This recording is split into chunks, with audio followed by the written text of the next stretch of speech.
made it. Thank you for joining me today. There was no recovery club yesterday. I decided to recover by not doing recovery club. Sometimes it works like that. Just didn't feel it, so didn't do it. Let's get started, shall we? That's a weird camera angle to have chosen to stop at, but there we go. All right. Starting off with our shoulders, let's go into that downward dog, like with our bent legs, if that feels good, or on our knees, if that feels better. And we're just gonna feel the stretch in our shoulder blades. And hang out here for a while. Good, and release. You know what, we're going to change it up today. We're going to do things in a slightly different order. Let's jump straight into our sofa stretches. If you've got access to a couch or a chair or a stool, or just some raised surface that you can put your hands on, and drop our head through. Try and feel the stretch in the back of our shoulder blades. And we're going to hold it for a few seconds. And then we're going to release. And after we've taken a little bit of rest, we're going to go back and do our downward dog shoulder stretch. So we're going to go like this. Feel that stretch in our shoulder blades. And release. And we're going to go back to our couch stretch.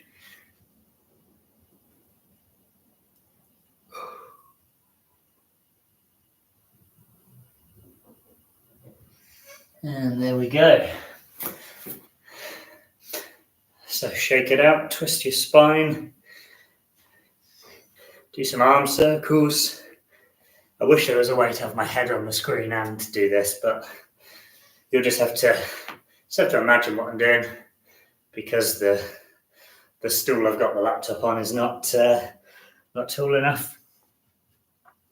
Let's do one more set of those.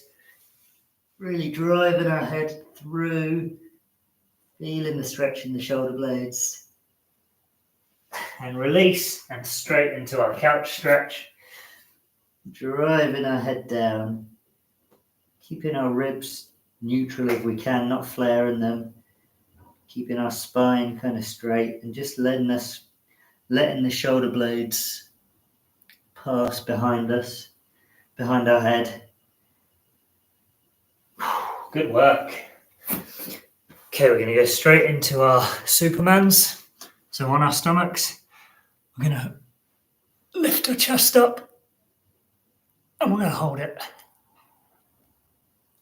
And we're going to go down. I'm going to put arms at 45 degrees.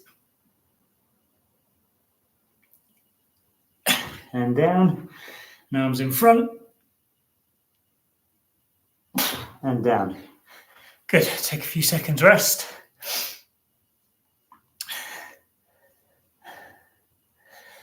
Interesting observation that, I think it's interesting. So I've had to move my camera forward, like my laptop is now forward, because I've got some laundry sitting behind the laptop.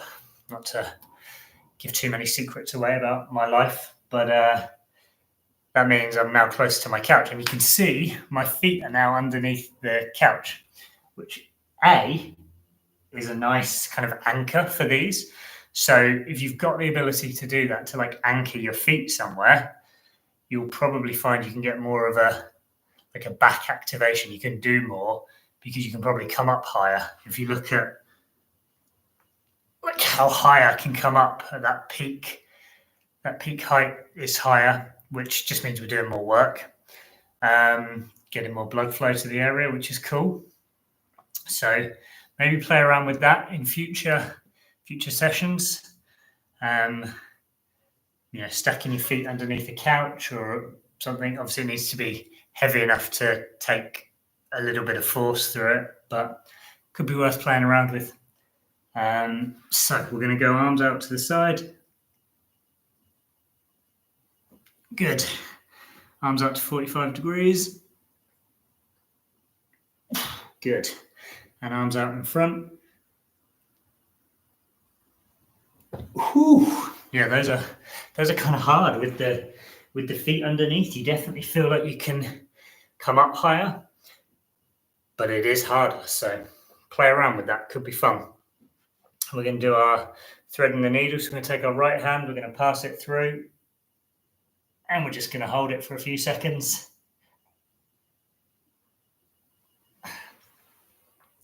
And let's do our left side.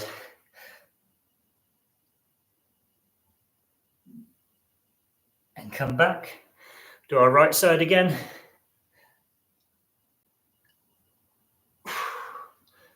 And do our left side again.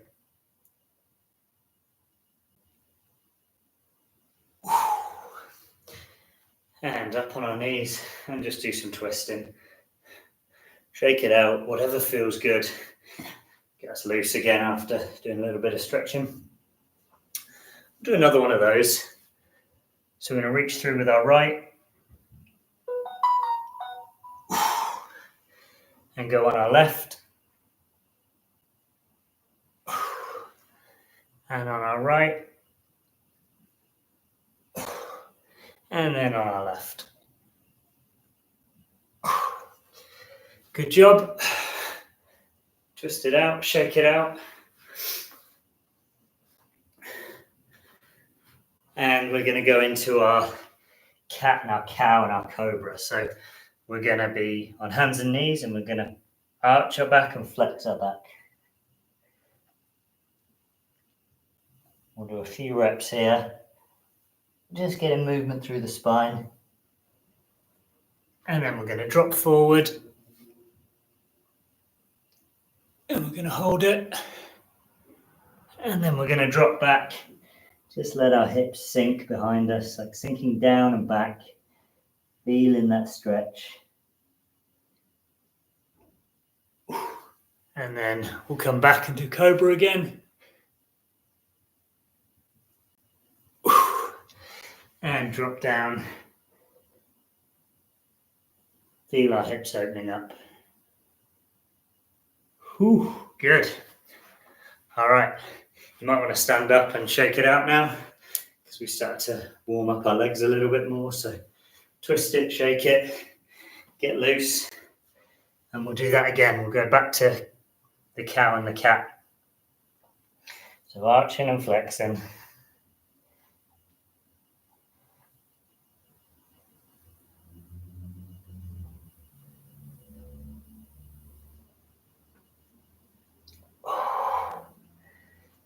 And then drop forward.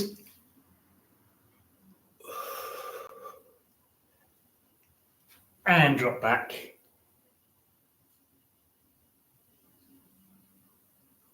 And forwards. And back.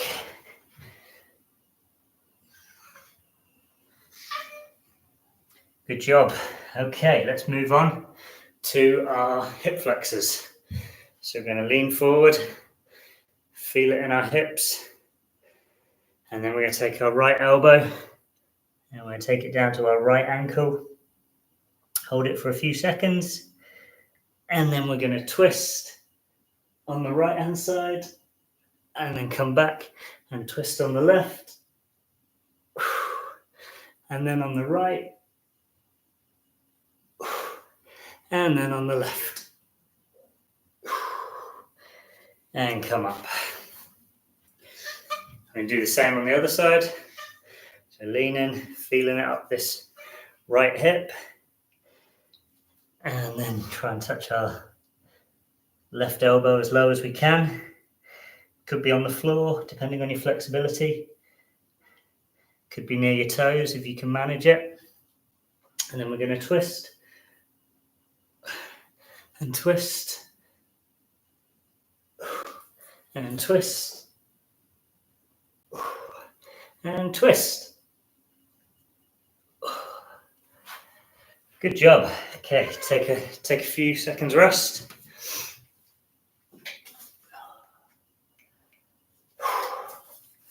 And we're going to go again. We're going to go back on that first side. So lean our weight in, feel it stretch up here, and then drop our elbow down. till we feel it in the other leg. And then take our right hand and twist behind us. Left hand and twist behind us. Right hand, twist behind us. Ooh, getting a big stretch in there today. And then the other side. And switch legs.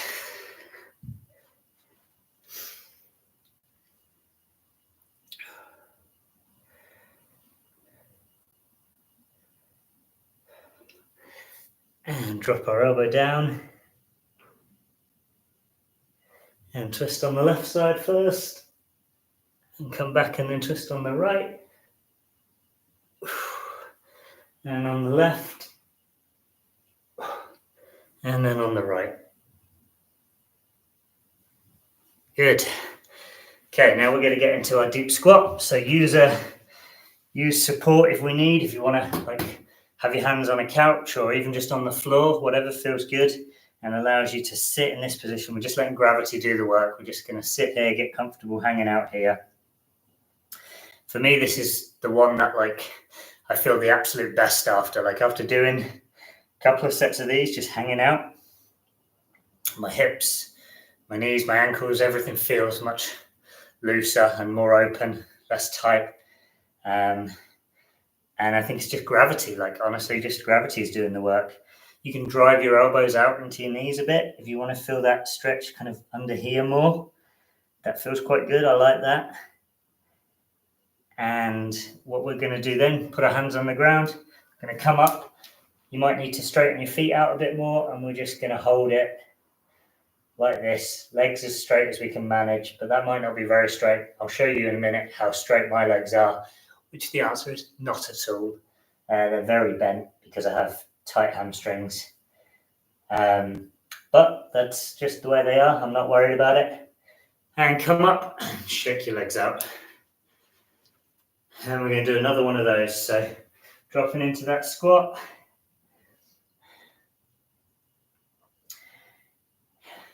I like to try and kind of bias myself forwards. One, because I feel it stretching the ankle more.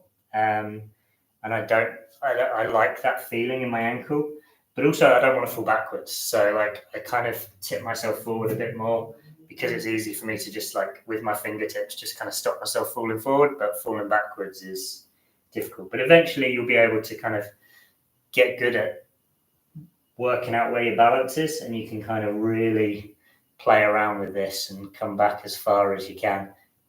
It's about getting comfortable down here. It also keeps me occupied, and I don't think about pain or anything. Not that I find this particularly painful. And that's probably a good point, is this stretching shouldn't be super painful. I would put it at a 3 to a 5 out of 10 pain. It should be uncomfortable, but not painful. Discomfort rather than pain is probably what we're aiming for. So we're going to come up, and you can see here, this is not straight. That's fine. That's all I can manage. I can't if I straighten my legs out, I have to come up a lot more. So I like this. I feel like I get more of a stretch in my hamstrings here. So I like this version, just kind of hanging out here. And then we come up, shake our legs out. We're going to get into our last bit, is a split progression. So we're going to be hands on the ground, allowing our feet to travel out. If you're on a carpet with socks, this is quite easy because you can just let your feet drift a bit. If you're in shoes or on a different surface, it might be different, but just kind of work our feet out. I like to keep my feet kind of straight, pointing straight, but whatever works for you, wherever you feel the most stretch on the inside of your thighs, take as much weight through your hands as you need to. I'm just going to hang out here. Just letting gravity do the work. And then we're going to come down and rest. And we're going to do that again. One more of those. So up on our hands, allowing our feet to travel out. It could be that you're walking them out as well, that works. That's totally valid. And we're just going to let gravity do the work. Feel that stretch on the inside. You might find And I certainly find this. I have one side tighter than the other. This side is tighter than this side. Not sure why, just is. And release. Last thing then is our ankle stretches. So we're going to be set up in a similar position to that hip flexor stretch, but our ankle is going to be a bit closer to our knee, and we're just going to lean forward, get our body weight over our knee, and just let gravity and our body weight stretch out the back of this leg. Try and keep your ankle on the floor if you can. And we're going to change. Again, you might find one side is tighter than the other, or one side has more flexibility than the other. That's certainly the case in my case. My left ankle has a lot more what they call dorsiflexion, which is this movement, that knees over toes is dorsiflexion. And yeah, that's just the way it is. My right one's a bit tighter. Totally normal. Nothing to worry about. Don't need to be symmetrical. Probably don't even want to be symmetrical, because it would, I guess the way I would see it is like the trying to attain symmetry is probably not going to deliver anything that I actually need. So that is Friday's Recovery Club. Thank you very much for joining me, and hope you have a lovely weekend. See you again next week.